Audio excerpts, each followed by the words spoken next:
Hello, audience. How are you all? So, today we are going to have one other podcast. Sell Like Her podcast is dedicated to inspire and empower women to pursue an excellent sales career by filling the gender gap, to live to the fullest of her potential, and to achieve financial independence.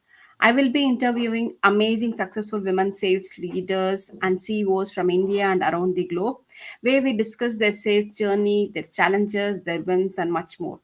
So let's welcome Pritha Dubey. She's our guest today.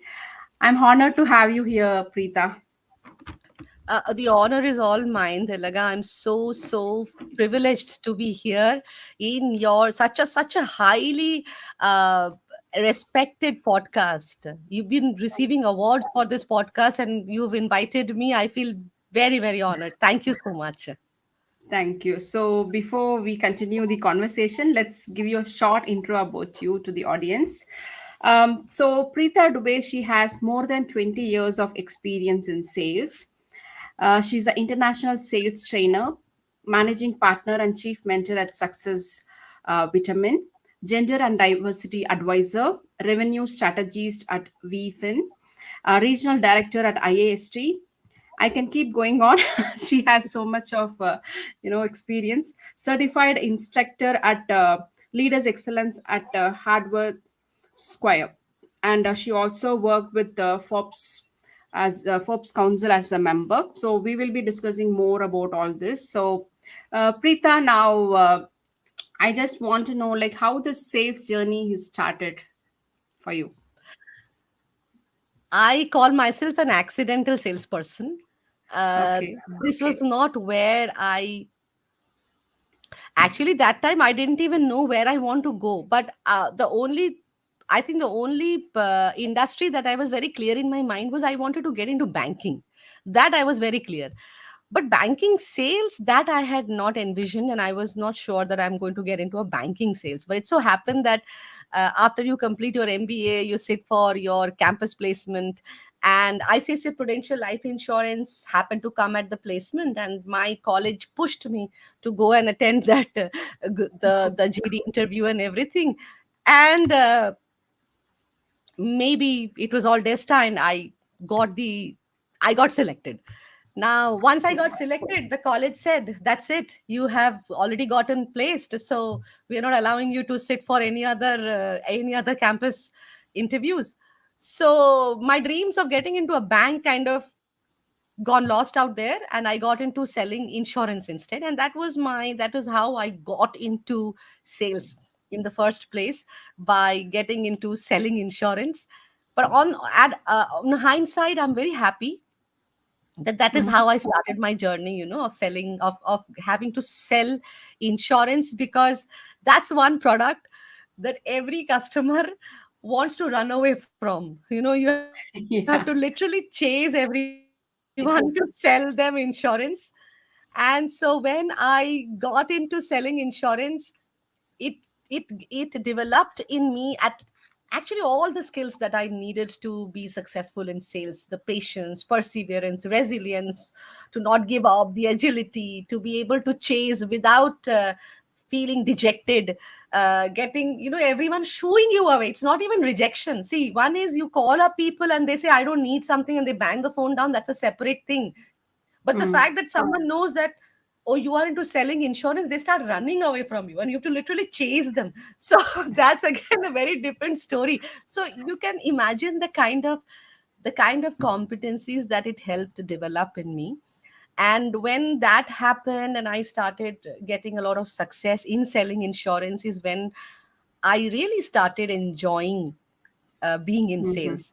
And then it was a very conscious decision that I don't want to be in any other career. I want to be in sales. I did eventually get a chance to work for a bank, but that too, I was completely in sales. And since then till now, sales has been my first and only love that I am aware of. That is the only job that I have ever done. And you can Okay. say that's the only career that I've had. Mhm. Yeah, good to see, like from insurance, then you move to a banking sector, right? Yeah. ICICI and all Yeah, these yeah. companies? I was with ICICI for 5 years. Yeah, 5 years. Okay. yeah. So how do you see women in sales at that time in banking sector?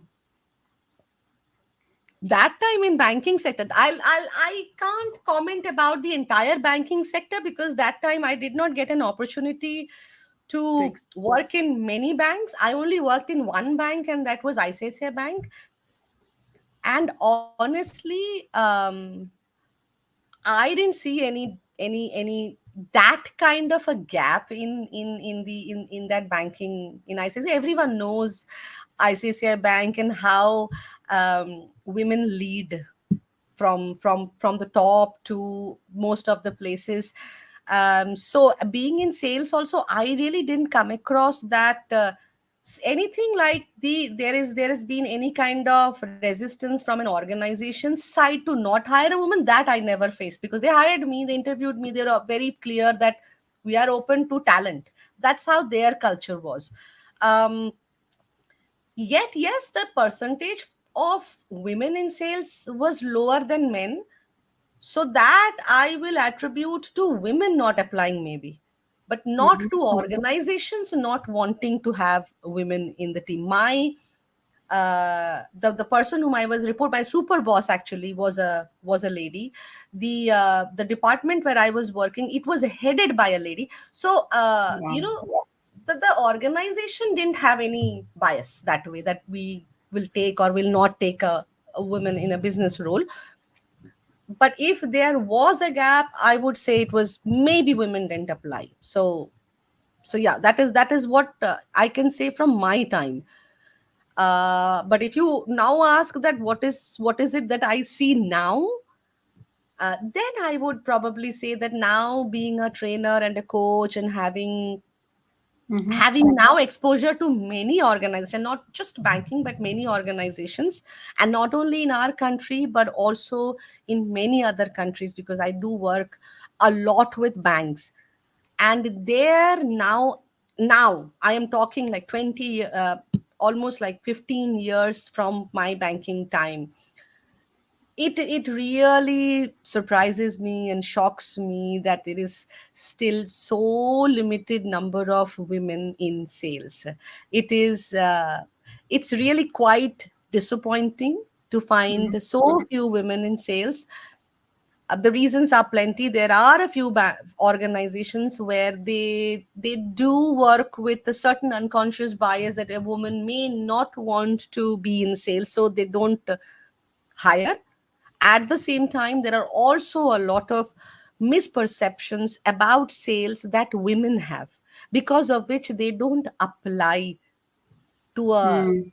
for a sales position, or they don't choose sales as a career.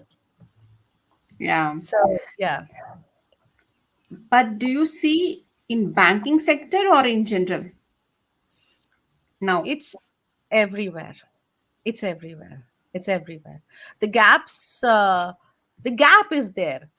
There are many successful women in sales that we come across, and we do see them, and they are they are becoming the role models for many others to get inspired and take up sales as a career. Yet the gap is there. And I would say it's both parties responsibility. The organization also needs to unbiasedly open up the doors for the women to join in, and the women also need to break all these myths about or the misperception that they have about sales as a career, and look at all of us who have made it so successfully in sales, and know that it's an amazing career to have.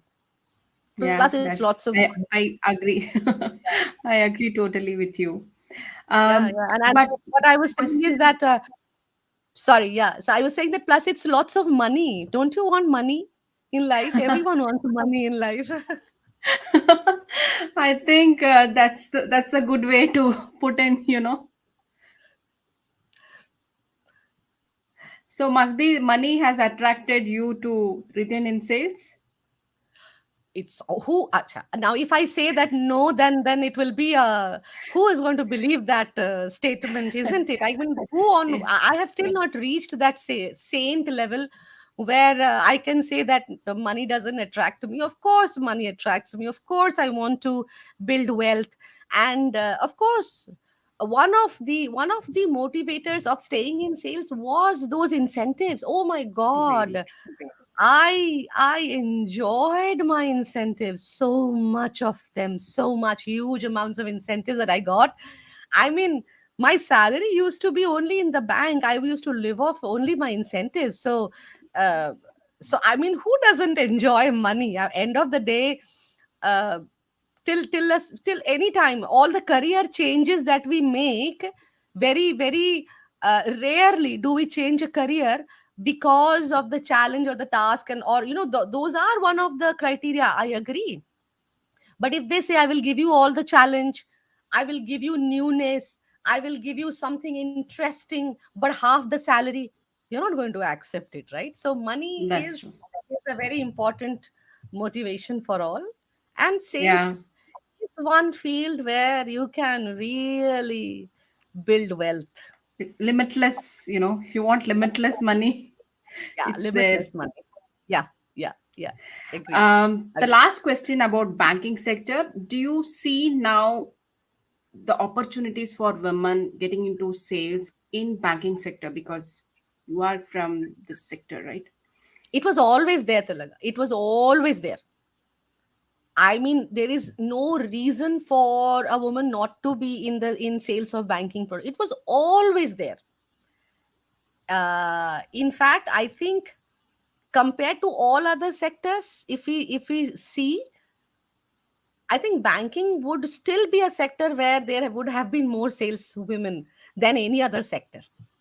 And Hmm. I think it still continues to be. You look at wealth management, you will find so many women in wealth management. you Yeah. know you look at private banking, so many women in private banking. Okay, so you look at corporate banking, so many women in corporate banking. So banking is one such place which has always been the best place to be for women in sales, and it continues to be, and it has always encouraged women in sales. They've always hired women in sales. So it's a very good industry. It's a very good industry. Okay, so I think that gives some, input to the women audience. So banking is also one of the sector they can really look into it. And coming into your challenges, like any any field there will be a challenges. So in sales, whether it may be your internal challenge or external challenge, what is that you really faced? Me? Oh no. Okay, so this is a this is a great question that you have asked me. And many who know me, and if they are here live or they are going to watch this episode later, probably will find it a bit difficult to believe. Digest. Yeah, digest, yes, very difficult, because I keep getting that.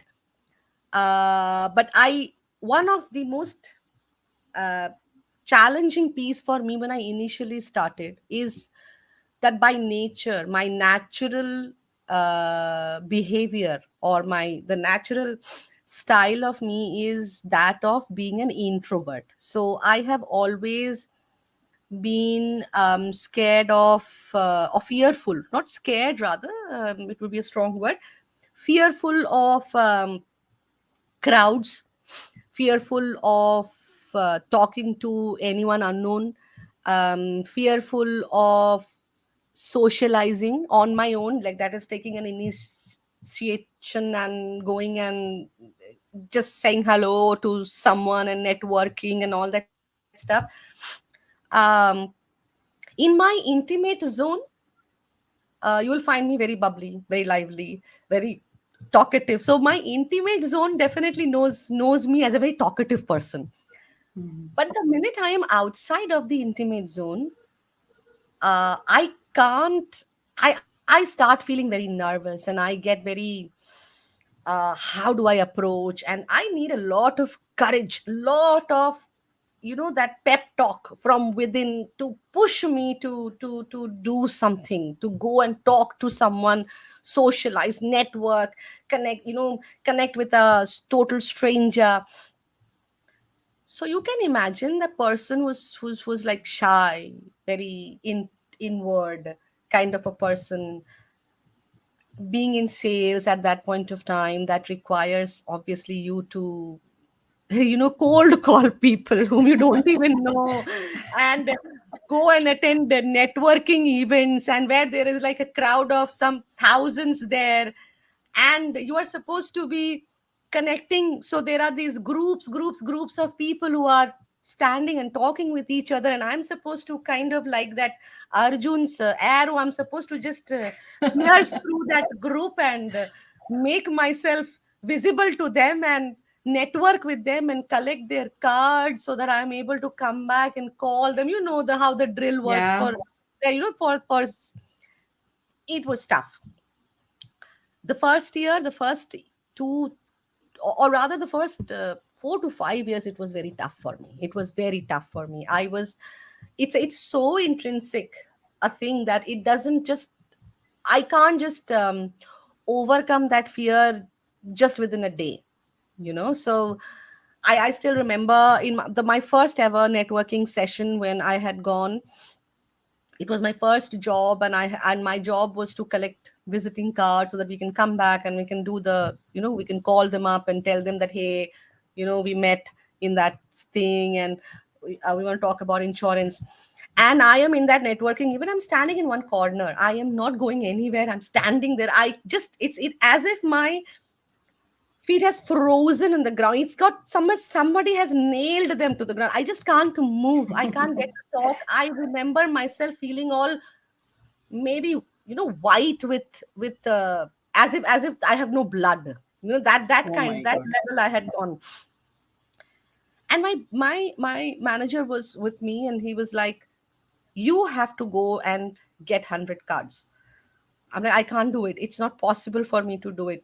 So he's like, no, I don't care, you have to go, you have to go. I can't do it. And I remember he literally pushing me into one of the crowds, like from the back. He just pushed me into one of the crowds, and I just kind of just bumped into that group of people who are sitting there. I had no other option but to kind of start hello, and very nervously, I just, as soon as possible, I could just, I'm from, I said, may I have your card, and just collected the card and came out. I think on that day, I don't think I collected 100 cards. I may have collected some 30, 40 cards, but for me that day was a big achievement, because Yeah. uh, it was a big thing. It was a big thing for me to go to an unknown person and tell them that I want your cards.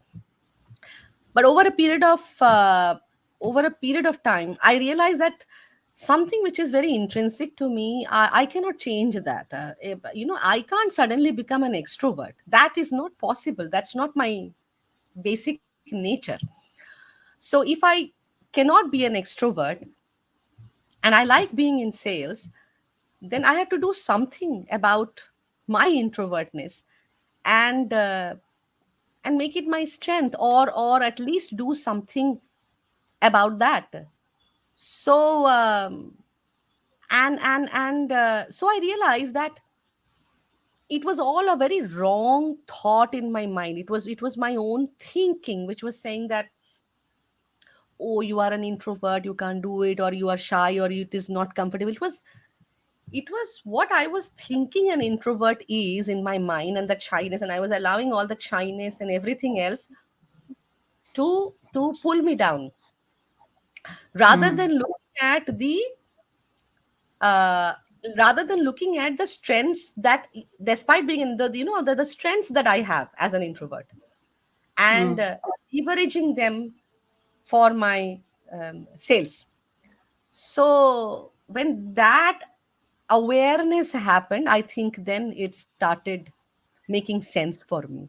It did start making sense for me. Then I think the fact that I'm successful, I'm sitting here, tells you that I have very successfully managed myself, and led myself to this place.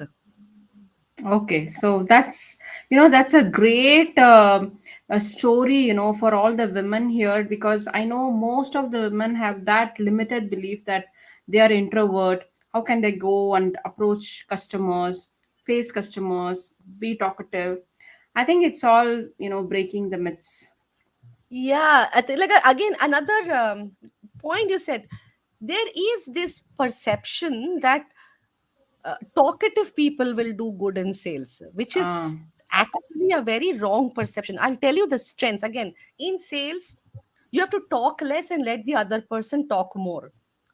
So you should not be a talkative. So being an introvert, that's a strength, because then I'm allowing, because it's that initial fear, and that resistance is mm, there of talking to it. So what is happening is I'm allowing the other person to talk more.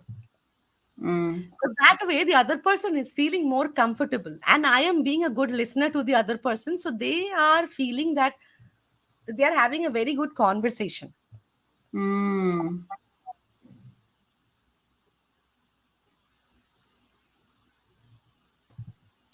So sorry about that. And second thing is, being an introvert also allows us to, again, that this myth is that you have to be very aggressive, or rather you have to be aggressive is no longer the term used anymore, but they say that you have to be ahead, you have to be controlling, you have to be controlling the process, you have to be kind of anticipating what the client is saying, and you have to be prepared. It's not a game. mm, It's not a game that it's not a chess that I am playing, that I have to anticipate and do all that stuff. I know there are a lot of strategies and tactics that we need to apply, and I teach that during in my negotiations also. But again, being an introvert, what happens is, because I'm listening to the person, I'm able to observe, um, or rather I'm listening with all my senses. All my senses are open. I'm not only listening with my ears, I'm listening with my eyes, with my body.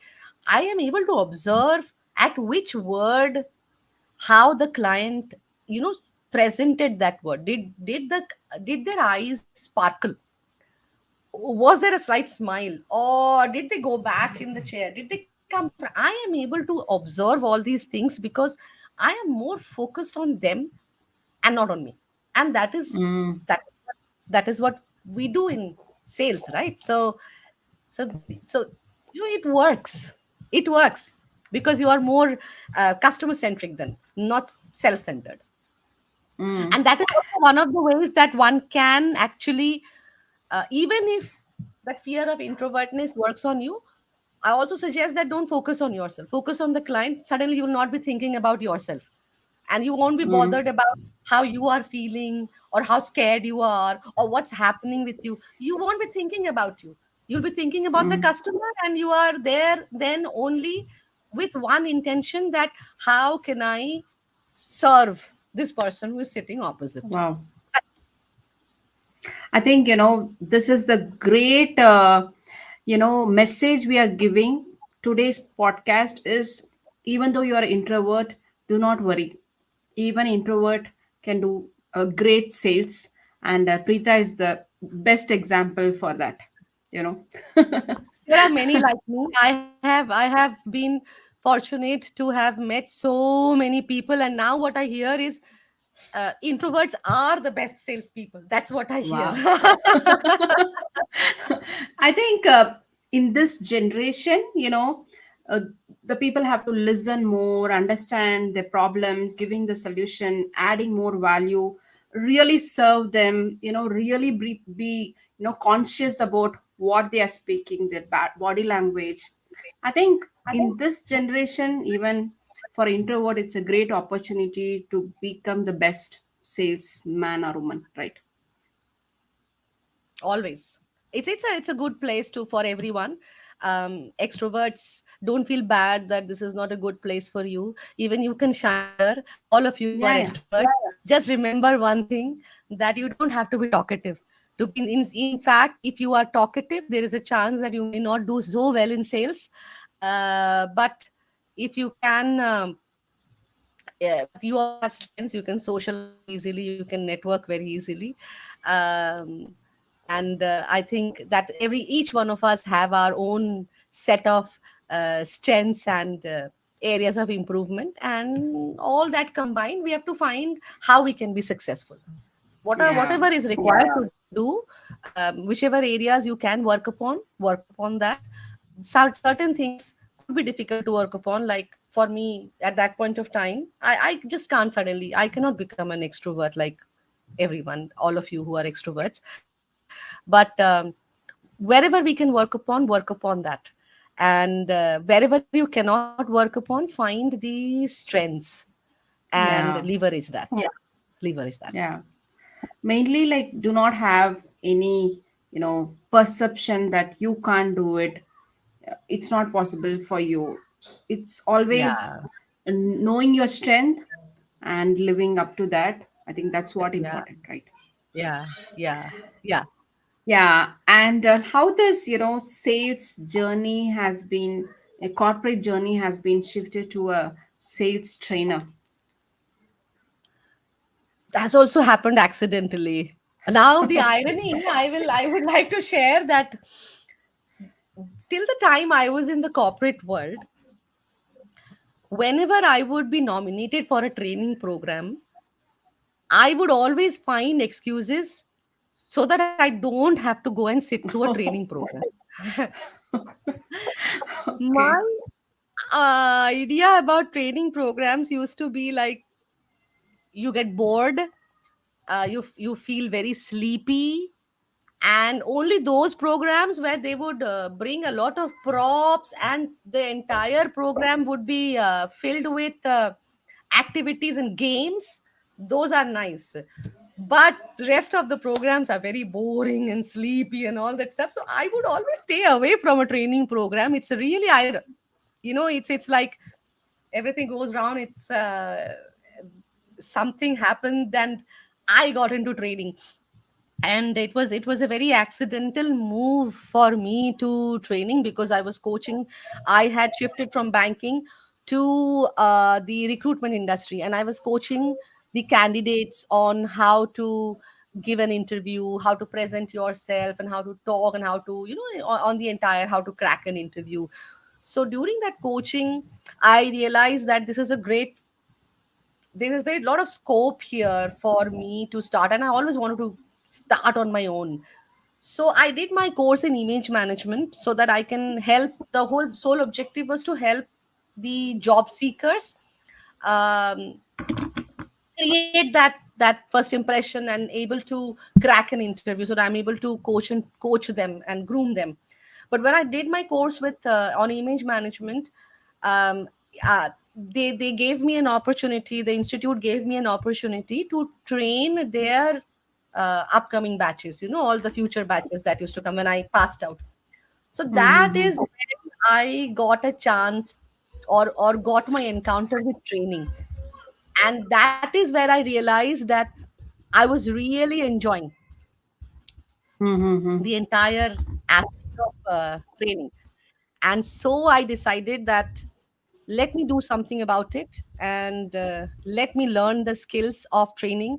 Let me try and see how, or let me develop myself in a way that my training programs are at least not boring and people don't feel sleepy, and I can create an engaging training program without using props, without playing games.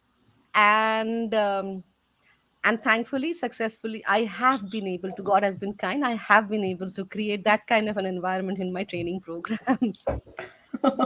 Okay. I think this giving some message, right?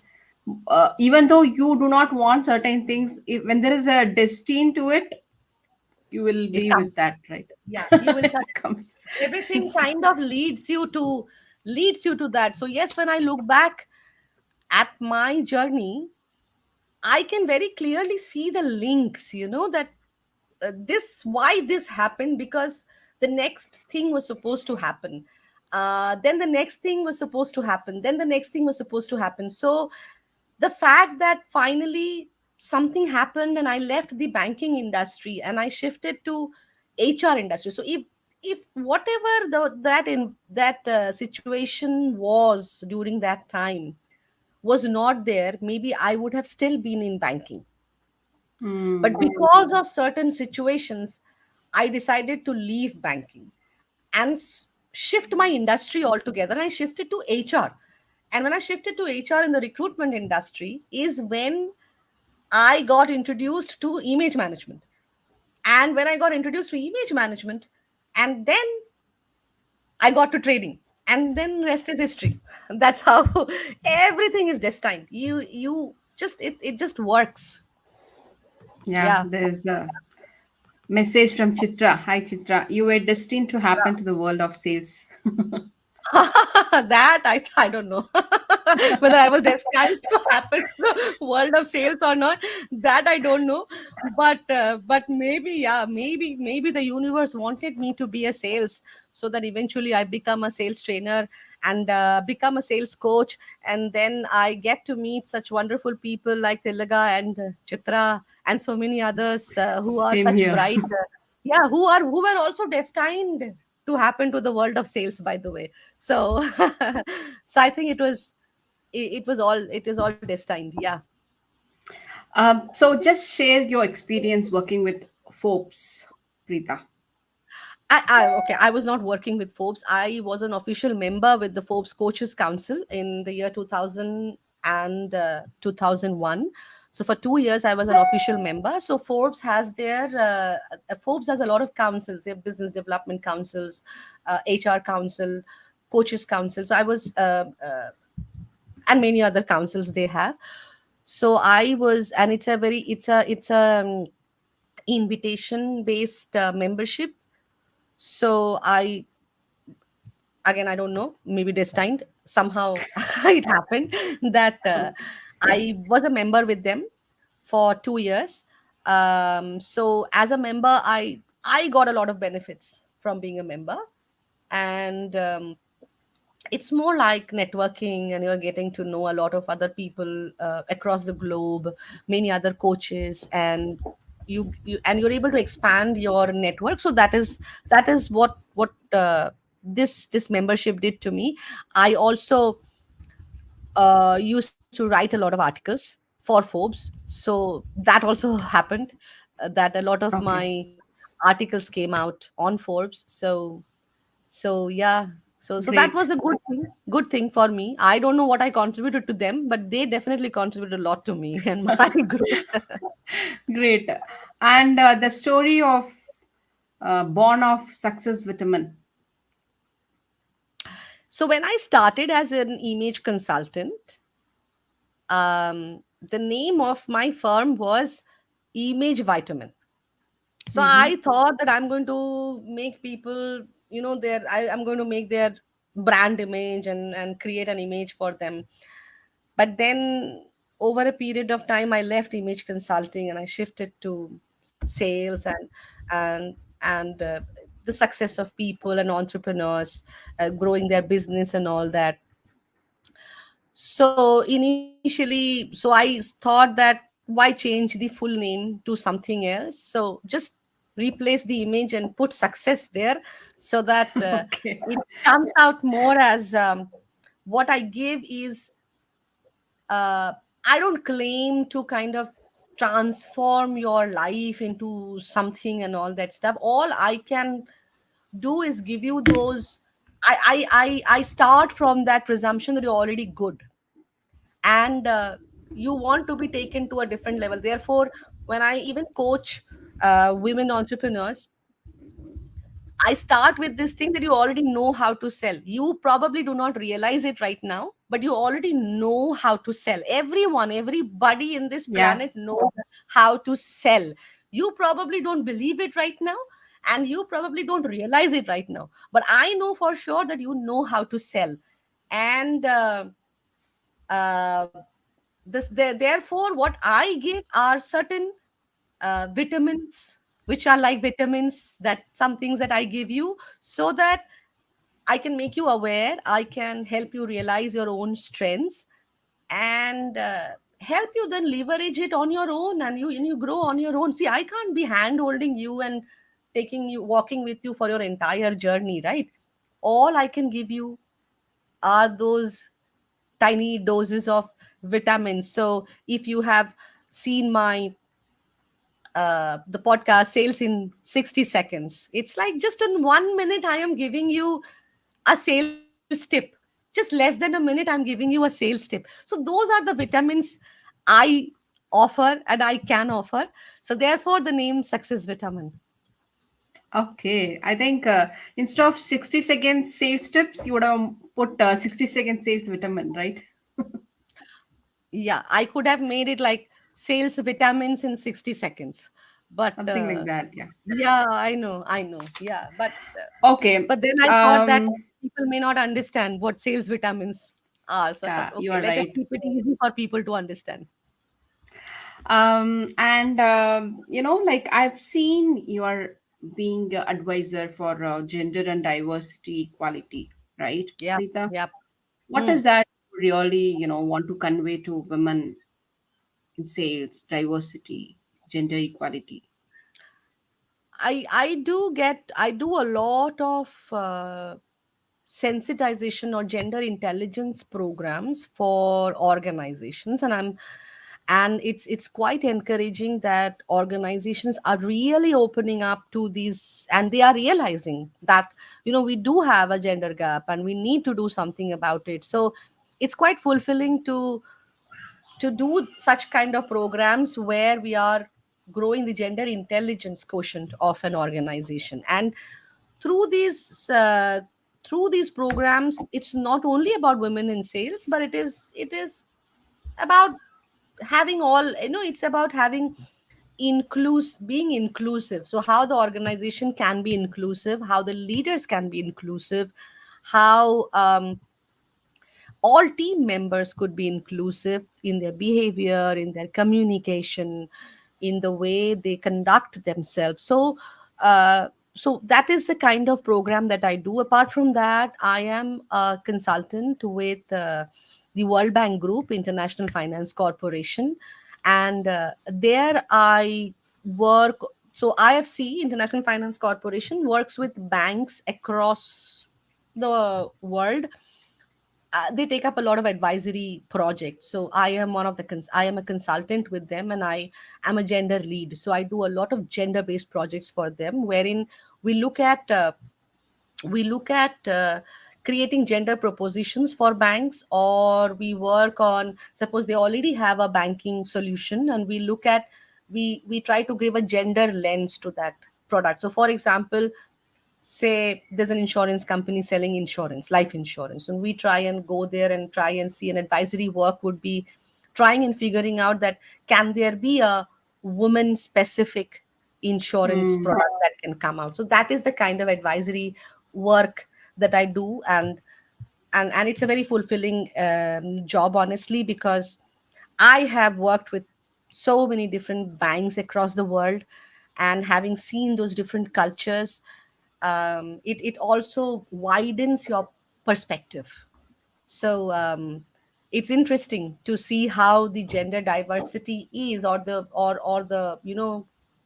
I'm using the word gender, but what I really mean is women. So Mm. how women as a customer, the gap that women entrepreneurs have in terms of lending, the kind of gaps are there in the lending of to a man, a business person, a businessman, vis-a-vis a lending to a businesswoman, the kind of gap that is there, why that gap is there, what are the causes of the gap. So it's an interesting advisory work that I do. And that is something which really I find it very interesting, and there's so much for me to learn from that Mm. work. Wow. I think that's the success of women being success, right? Like she help other women, the women community as well to, to bring upon them on the table. Yeah, yeah, yeah. Thank you for what you're doing for gender equality and diversity, Preeta. Like we are almost in the end. A few more questions. Like, what is your daily habits? Which really helped you. to become successful in sales or on a personal development?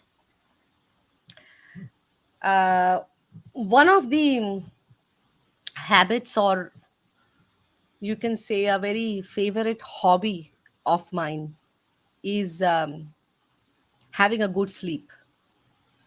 It's a very favorite hobby, and it's a very interesting habit that I have. I If I don't get my full sleep, it's when I become a bit unproductive. So I see to it that I have proper sleep. No matter what happens, I have proper sleep. Another discipline that I maintain as a salesperson is prospecting. I prospect a lot. I very sincerely, very consistently, I prospect. I don't get lazy when it comes to prospecting. I don't fear it. I do it on a regular basis. And in fact, uh, since the last probably almost, now it's going to be almost close to a year, I now work a bit differently. I work for 2 months where I have a lot of consulting projects, training work, and so I keep absolutely back to back busy, no time to breathe. And then 1 full month, I don't take up any training assignments, no coaching assignments, no consulting work. I don't take anything. All I do that entire month is prospect, Wow. network, attend webinars, go for meetings, connect with new clients. 1 full month I just prospect, and the next 2 months I stay absolutely busy. So that is kind of a habit which I am doing, and which I am realizing that it helps me balance my life also very well. So Wow. I'm not really overdoing. I have an entire month for me to do whatever I want to do. And another discipline I maintain for myself is, uh, oh, throughout the day, it's probably just 9 to 10 hours max of work that I do. So I take breaks in between. I take a longer break in between. I know my unproductive hours, which is the afternoon time. I know I get very unproductive. My mind doesn't work. I am not in that zone. So between 2 o'clock to 5 o'clock, I don't work. I may do whatever, but I will not work because that's a very unproductive hour for me. So I watch movie. I will entertain. I will keep myself entertained. If required, at times I'll go for a nice afternoon nap also, but I won't work during that time. And and then again from some 5:30 onwards, I work, and then I work till 9 o'clock. And so that is how I balance my the entire day also. I read a lot. I believe that knowledge is power. If you have knowledge, your Wow. entire confidence comes from knowledge. I am not a fiction reader. I don't like stories and all that stuff. I am a uh, I am the reader. I'm that type of a reader who reads the last page to know the entire story. So I don't have the patience to go through the curiosity of what is happening, how it is happening, and all that. I don't enjoy that. I want to know what the plot is, what actually happens, and then go towards absolutely towards the last bit, finally what happened. And for me, the story is done. So that's how I Okay. read storybooks. But I read a lot of books on non-fictional, you can say. The self-development books is something that I read a lot, whether it is on leadership, mostly on sales and leadership, on personal growth, on your self-awareness, something that can, how I can manifest myself. And I read a lot of books on self, and I read a lot of articles. I'm constantly researching. I research a lot. As I said, I very, if you want to be successful, knowledge is your power. Gather, accumulate as much knowledge as you can, as much knowledge as you can. So I am constantly on YouTube reading, or finding articles and just reading on one topic.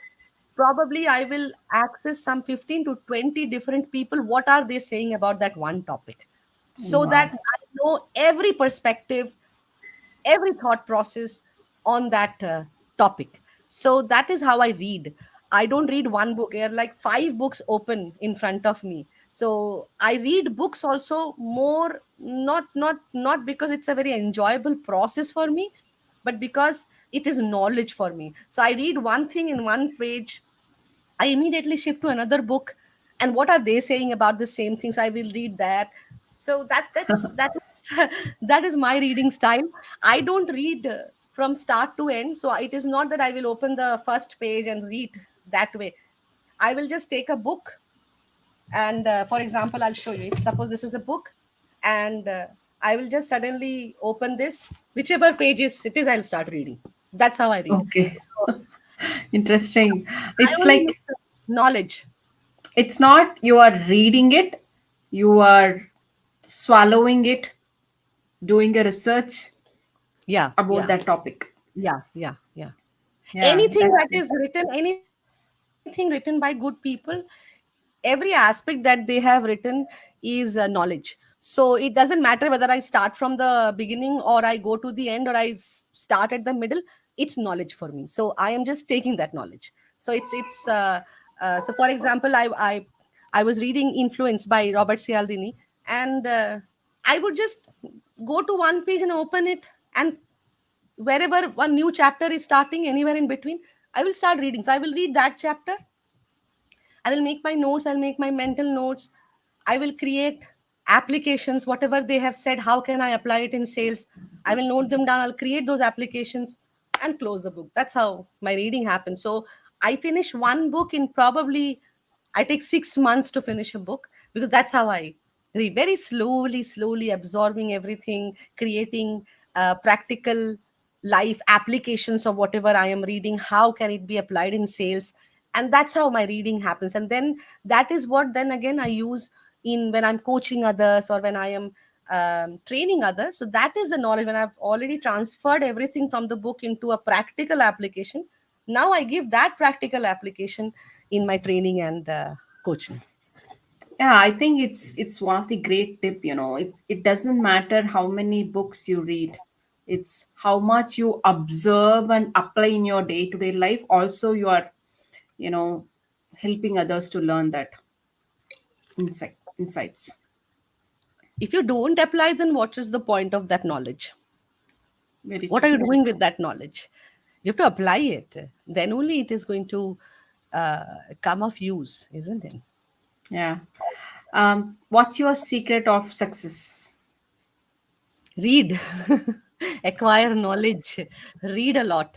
Don't have this attitude that only you know the best, or only you have all the knowledge in the world. And many salespeople have that. Even with 5 or 6 years of experience, they have this feeling that, oh, because you've handled a few clients successfully and you've closed a few business in your market, suddenly don't start feeling that, oh, I know how to handle my clients, or I know my market and I know everything. No, you don't know everything. You cannot possibly know everything. Mm. So never believe that you know, because the day you start believing that you know everything is the day when you stop growing completely. Always know that uh, even the person sitting next to you in a bus or in a train or in the aeroplane will know something more than you, or Mm. might know certain aspects, certain domains which you have no knowledge of. So never have that unnecessary irrelevant arrogance about yourself, because your entire life may go and you still may be knowing very limited. So always be hungry and curious to learn. The more you are curious to learn, you will be successful. No one can stop your success, but be curious to learn from everything around you, learn from everybody around you, learn from every interactions you are having, from the way the ticket checker treated you, to the way you bought a consumer durable from a showroom or from any such shop, to the way you have been dealing on e-commerce, the way you've been purchasing on e-commerce, or to the way um, somebody outside, or your car, the one who cleans your, washes your car, the way that person talks, and or maybe have found a job for himself or herself. In every interactions there is something to learn. No. So be curious, learn from every interaction that you have. Thank you for the advice, Preeta. And like, do you have any favorite book? Because I know you are a big reader, right? Something is really favorite uh, for you, all-time favorite. I think if I have to go for my all-time favorite, then it will be Influenced by Cialdini, because that is one aspect which has an application not only in sales but in every aspect of your life. So I yeah, think I have it. influenced by Cialdini is my, I think any time I go to that book. And Yeah. another favorite, another good book actually, and which has helped me a lot in my business as in growing my business, in networking, in helping in sales, is How to Win Friends and Influence People. Mm. Again, a great book. All the 30 human relationship principles are amazing. And if one can apply those 30 human relationship principles in their everyday life, in their day to day interactions, whatever, not only on clients, but with everyone, it is bound to transform your life. It's an amazing, amazing, transformative book. How to Win Friends and Influence People. I think these two books are should be my all time favorites. Okay. And the personal question to end with: what made you to have this beautiful hairstyle, Preeta? No, I really like it. It's so cute and charming. I don't know. I always had a short hair from my, I think, since I first cut my hair short, I think when I was in class 12th. And then I had this short hair for some time. Then I, in between, grew. It went up till here, but it was very difficult. I have very straight hair, extremely straight hair, and very thick and coarse hair. So it kind of falls. I can't style it. I can't do anything with it. It falls. And it looks, I never liked it. And like it happens, the straight hair people like curly haired people, and the curly haired think that, oh, I wish I had a straight hair. So I think I was also in that same state. I never liked that such straight and coarse and thick hair. It was very, I have very thick hair. So ultimately, I think in 2000, finally, I don't remember when, but then I cut again my hair short. So it was first here, then it went till here, then it went till here, then it became a graduated bob, and then it became pixie. And then since then, I started keeping it pixie only. That this is devoid of any stress. I don't have to comb my hair. I don't have Yeah. to bother about a bad hair day, because no matter what I do, my hair stays. So it's like a worry free, stress free hair that I have. And then I have always had on my wish list to color my hair blue, but I was, again, internal resistance. I was not having the courage of being able to do that. Finally, I think after some 2 years of thinking and gathering courage, finally I went to the salon and I said, color my hair blue. And then I did that, and I realized that I was really liking that color on me. I really enjoyed having that blue, and I received a lot of appreciation from others as well on that color, because they found that it was too courageous of me to have a blue color. And maybe somewhere they were feeling very inspired, that a lot of women felt inspired, that I wish we had that courage of coloring the hair blue. And I was very happy that I was able to inspire also a few women. They actually did color their hair blue, and they sent me a picture that, look, I have also colored. Wow. So I think I was Superb. I kind of became a trendsetter for them. I don't know how, but I'm happy. I'm happy. And now it so happened that I was talking to another colleague, sales trainer from our fraternity, and he was telling me that the blue has become your brand identity. Don't change into any other color. I'm like, what are you saying now? Permanently, forever, I have to keep this blue color? That was not my intention.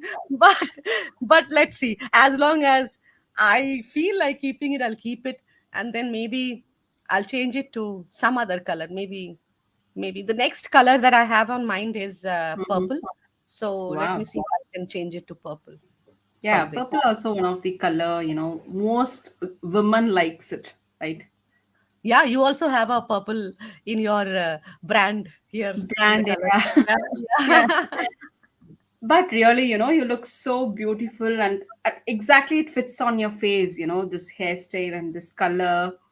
And the courage is required. And, that's the small, small wins, that really makes a woman happy, I believe. Yeah, I think so. I think it is about loving yourself. It is about doing things that you enjoy, and not thinking about what others are going to say. So I stopped myself. That's, log kya kahenge. I colored my hair blue at the age of 46. I was like, and that again, a limiting belief. You see, at the age of 46, you're coloring your hair. This is something that, and it's not that I didn't get that comment. I did get that comment that this is something people, people in 20s do, coloring all these things. So not people who are close to 50. They don't do that. Now I'm like, chuck it. I do it because I like it. That's So I am important. not going to now live. It's like enough. Why? There are certain things that I can do for myself, right? I don't have to bother about what the world is saying. I wanted to see it. If I would not have liked this color, I would not have kept it. But it so happened that I loved this color on me. So I decided to keep it. Um, you don't like it on me? Close your eyes. What else can I say? That's true, See, end of the day, like, are we happy with what we are doing? World will say, one will say you're so beautiful, one will say you're not beautiful. If we keep Yeah. listening to others, we will not be happy within, right? End of the That is day, true, that's no? Everything has two sides, right? Not anyone whom I think, like, for example, I'm not taking the name, but there's one person whom you feel is good. I have a very different perception about it. So you can't be pleasing everyone, and you want to be liked and loved by everybody. You will yeah. have your promoters and you will have your detractors. So love your promoters and don't care about your detractors. That's all. Yeah, and how audience can reach you if they want to, Preeta? I am on LinkedIn. Interestingly, I believe if you search Pritha Dubey on LinkedIn, I could be the only one. That's Oh, how unique. That's how unique I am. And great. so you will find me very easy to find. I doubt if there is another Pratha Dubey and with blue hair. So I am very unique that way.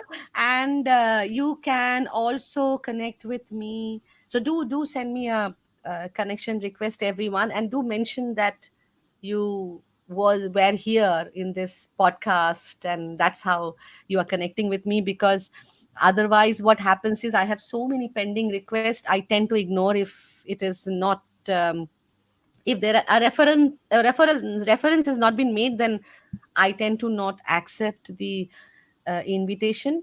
And also you can go on to my website. It's again on my name, www.prithadube.com. And I have put in a lot of heart and soul in designing my website. Do browse that website and drop your feedback and comment. And when you go to my website, the contact us page actually takes you to my calendar. So if you wish to connect with me and just want to know me more and want to catch up with me, you can block my calendar, and you will have a Zoom invite coming your way, and we can catch up with each other. So I'm looking forward to connecting with all of you, but first on LinkedIn, that would be better. Yeah, Preeta. So it was loving to talk with you. I thoroughly Same here. enjoyed today's conversation with you. Thank you so much. Thank you so much, Tilaga. And thank you again for inviting me to this podcast. I really, really felt so at home, so comfortable. And you are such an amazing, amazing host. I now can understand why your podcast is so liked and why people are so, so talking about this podcast all the time. So thank you very much for calling me here.